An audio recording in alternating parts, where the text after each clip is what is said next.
Ads والوں کا، یہ لڑکیاں ایڈس زدہ ہوتی ہیں، یہ لڑکیاں ان لڑکوں سے رابطہ کر کے اپنی دوستی کر کے پھر یہ لڑکیاں اپنے گروپ میں لڑکوں کو شامل کرتی ہیں، شامل کر کے اور اپنے سے جو ہے جنسی تعلقات قائم کرواتی ہیں۔ بعد میں پتہ چلتا ہے یہ لڑکیاں ایڈس والی ہیں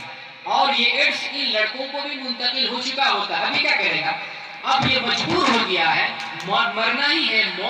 موت اسے آنی ہے، تو یہ مجبوراً یہ لڑکیاں یا اس کے گروپ والے جو اس کے ذمہ دار ہیں، یہ لوگ ان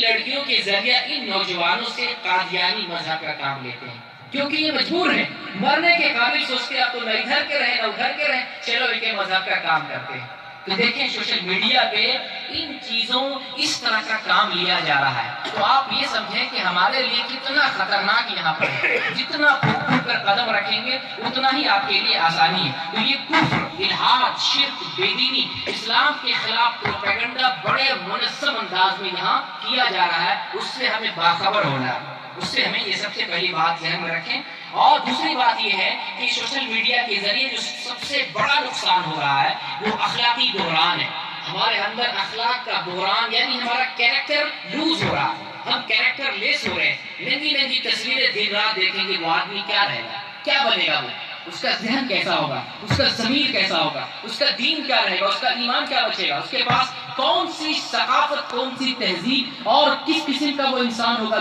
جو آدمی دن رات سوشل میڈیا کے ذریعے ننگی تصویریں، ویڈیوز اور جو ہے لڑکیوں سے چیٹ کرتے ہیں اور اس سے عشق کرتے ہیں اور پھر اس کے ذریعے لڑکیوں سے جو ہے نا محظوظ ہوتے ہیں یا اپنے نفس کو، اپنے ذہن کو دھوکہ دیتے ہیں۔ ایسے آدمی کے پاس کیا اخلاق ہوگا؟ سوشل میڈیا کا دوسرا سب سے بڑا نقصان اخلاقی بحران، آدمی کا کیریکٹر ختم ہوتا ہے۔ آپ یہ سمجھ لیں کہ سوشل میڈیا کے ذریعے آدمی دور والے لوگوں سے دوستی تو کر لیتا، تمہیں پتہ نہیں ہے بھائی بہنوں سے کب ہم نے بات